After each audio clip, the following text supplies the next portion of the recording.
Indonesia, selamat pagi, selamat siang, selamat sore, dan selamat malam dimanapun Anda berada.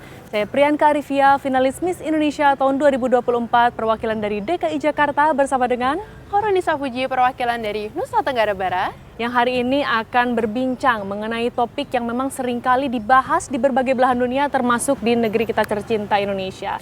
Tentang apa nih, Miss? Nah, jadi kita hari ini akan membahas tentang akses pendidikan bagi perempuan. Nah, ini kita akan fokuskan ke literasi dan akses pendidikan ke perguruan tinggi. Betul sekali. Nah, Miss, mengenai akses pendidikan, tentunya saya pengen tanya dulu ke Miss ya. Oke. Sebenarnya pendidikan bagi Miss sebagai seorang perempuan Indonesia itu apa sih? Oke, kita ambil sederhananya aja. Jadi pendidikan menurut saya ini adalah suatu proses belajar di mana kita berkembang dari nol ke angka berikutnya gitu sampai tujuan yang kita sudah tentukan gitu. Nah, kalau menurut Miss sendiri gimana nih? Menurut saya pendidikan itu adalah sebuah proses di mana memang bukan hasil yang menjadi tujuan kita sebenarnya di pendidikan. Namun contohnya nih, kita ingin nih nilai fisika kita baik. Kita tahu fisika adalah salah satu pelajaran yang memang cukup sulit ya kita dinilai di masyarakat.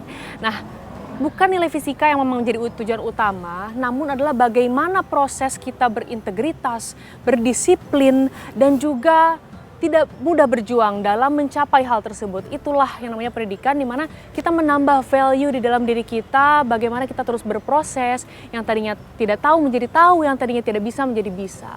Dan tentunya pendidikan bagi perempuan itu sungguh penting ya, Miss ya, karena kita itu adalah perempuan jendela dunia, kemudian kita adalah makhluk Tuhan yang diberikan anugerah dan berkat begitu oleh Tuhan untuk diberikan kemampuan untuk meneruskan generasi yang akan datang, dan tentunya dari perempuan terdidik disitulah ada generasi yang akan datang yang terdidik dan berkualitas tinggi juga.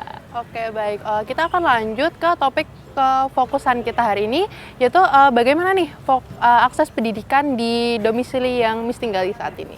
Nah, saat ini memang saya sedang ada di Bandung karena saya sedang meneruskan sekolah di ITB. Di Bandung sendiri tentunya karena ini adalah pusat kota ya, di Jawa tentunya. Akses pendidikan bagi saya itu adalah sudah cukup baik ya. Tentunya di 12 tahun belajar dari SD sampai SMA itu sudah baik. Nah, dari tersebut itu salah satu program pemerintah yang memang menekankan ini semua itu adalah satunya zonasi. Di mana semua siswa itu memang diberikan kesempatan ke sekolah terdekat dengan rumahnya. Oleh karena itu memang sangat inklusif. Dari semua daerah yang ada di Jawa Barat itu tentunya semua siswa, semua masyarakat itu dapat bersekolah, terutama 12 tahun mengajar tersebut. Oleh karena itu memang di Jawa Barat sendiri sudah sangat inklusif dan sangat baik akses pendidikannya. Kalau di daerah Miss nih, domisilinya sedang di mana dan bagaimana akses pendidikannya, Miss? Oke, untuk saat ini saya sedang berkuliah di Kota Semarang yang pastinya nggak jauh ya dari Kota Bandung, gimana akses pendidikannya baik dari SD, SMP, SMA maupun perguruan tinggi, di mana perguruan tinggi di Semarang ini udah banyak banget, baik dari yang negeri maupun yang swasta, baik dari S1, S2 maupun S3 gitu. Begitu ya, Miss. Nah, tadi mengenai akses pendidikan tadi sudah di domisili. Nah, sekarang di provinsi yang kita wakili, DKI Jakarta dan juga NTB.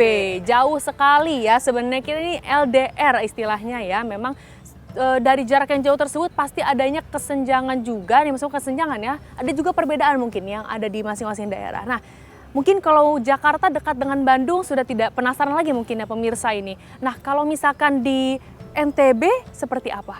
Oke, baik. Kalau untuk di NTB sendiri nih ya, mungkin jauh ya dari kota yang ketahui dari DKI Jakarta, baik di Bandung maupun di Semarang. Baik, untuk saya jelaskan di bagian Lombok sendiri, ini untuk akses pendidikannya masih agak susah ya gitu. Nah, untuk itu pemerintah Lombok ini kita menciptakan yang namanya inovasi. Program inovasi ini kita bermitra dengan Australia ya, pastinya Indonesia dengan Australia. Nah, di sini kita juga bekerja sama antara inovasi dan TAS. Nah, di mana kita akan melibatkan Kemendikbud nih di program ini gitu untuk meratakan pendidikan di Indonesia ya pastinya, baik dari barat, timur dan tengah gitu supaya merata. Nah, kalau di perwakilan dari Provinsi Miss sendiri gimana nih di DKI? Tentunya tadi sudah saya ucapkan juga memang tidak jauh dari Bandung, sudah sangat baik.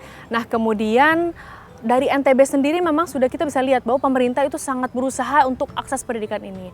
Nah, berhubungan dengan pendidikan lagi, ada literasi nih Miss ya. Literasi dan pendidikan ada hubungannya tentunya, karena di Indonesia cukup miris, literasinya sangat rendah, di mana perempuan itu tunadaksanya dua kali lipat lebih daripada laki-laki. Hal itu akan menjadi masalah tentunya, dan mengapa hal ini bisa terjadi sih Miss? Mungkin karena masih banyak ya stereotip di Indonesia yang masih menekankan kalau perempuan itu lebih rendah daripada laki-laki. Jadi perempuan itu harus di rumah atau ketika kecil mereka sudah dijodohkan gitu. Dan kita tidak perlu menempuh pendidikan, tidak perlu belajar gitu. Karena yang harus belajar, yang harus bekerja, yang harus dikasih ke pendidikan yang lebih tinggi itu adalah seorang laki-laki, karena mereka akan menjadi seorang tulang punggung keluarga gitu. Jadi mungkin di beberapa daerah yang budayanya masih ketat banget, karena kita di Indonesia banyak banget budayanya, mungkin stereotip ini yang masih agak susah untuk kita pegang, agak susah untuk kita ubah gitu. Iya, betul sekali, menyambung dari pernyataan Miss NTB, tentunya memang banyak juga pemikiran-pemikiran bahwa perempuan itu hanya dilahirkan untuk melahirkan. Hal tersebut memang sangat menjadi problem ya bagi kita semua.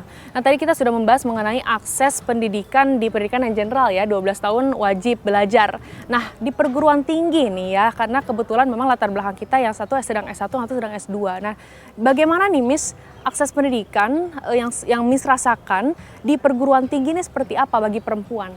Mungkin agak susah ya, mungkin terutama di daerah NTB. Di NTB ini kan belum banyak kampus gitu ya, mungkin baik dari negeri ataupun swasta pun masih bisa dihitung jari. Tidak seperti yang ada di Jawa ya, pastinya udah banyak banget gitu. Nah, untuk seperti yang kita udah bahas tadi tentang stereotip, apalagi untuk di bagian timur, kita ini masih agak susah banget untuk mengubah. Mungkin karena pengetahuan orang tua yang parentingnya kurang, atau tentang pengalamannya yang kurang, sehingga pengarahan untuk anaknya pun juga kurang gitu ya. Iya, namun memang yang saya rasakan perguruan tinggi memang di Indonesia ini memang sudah baik ya, karena kita lihat untuk perempuan itu sendiri ya, karena yang saya rasakan adalah bahkan di jurusan saya tuh 70-80% perempuan loh Miss. Oh ya, Iya, jurusan biomanajemen ITB, dan itu gitu. sangat baik. Berarti memang cukup inklusif, dan kalau misalkan di perkotaan sendiri perempuan itu sudah memiliki kesadaran tinggi untuk melanjutkan perguruannya bahkan sampai ke jenjang yang tertinggi, itu mungkin doktoral ya, seperti itu Miss untuk akses sendiri. Cuman memang tadi perlu di-highlight dari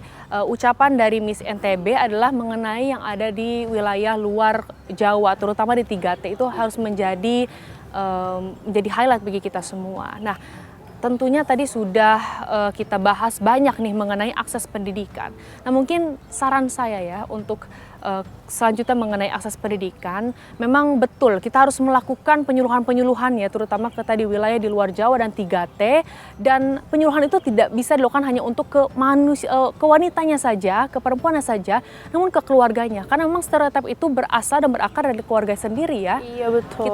Kita harus inklusif dan juga harus membahas mengenai Pak, Bu gitu kan, anaknya ingin sekolah, ingin melanjutkan, karena kita perempuan memang harus untuk generasi yang akan datang yang lebih baik. Itu saran saya. Ada saran Miss? Mungkin terlepas dari problem keluarga, mungkin tentang ekonomi ya, yang ekonominya mungkin agak sulit, sudah kita ketahui kalau beasiswa di Indonesia ini sangat banyak banget. Nah, tergantung perjuangan dari teman-teman semua nih gimana gitu, untuk memperjuangkan beasiswa tersebut, untuk memperjuangkan cita-cita teman-teman semua gitu. Betul, dan saya yakin bahwa Miss Indonesia adalah platform yang tepat untuk kita menyuarakan informasi-informasi tersebut ya, untuk inklusivitas akses pendidikan bagi perempuan.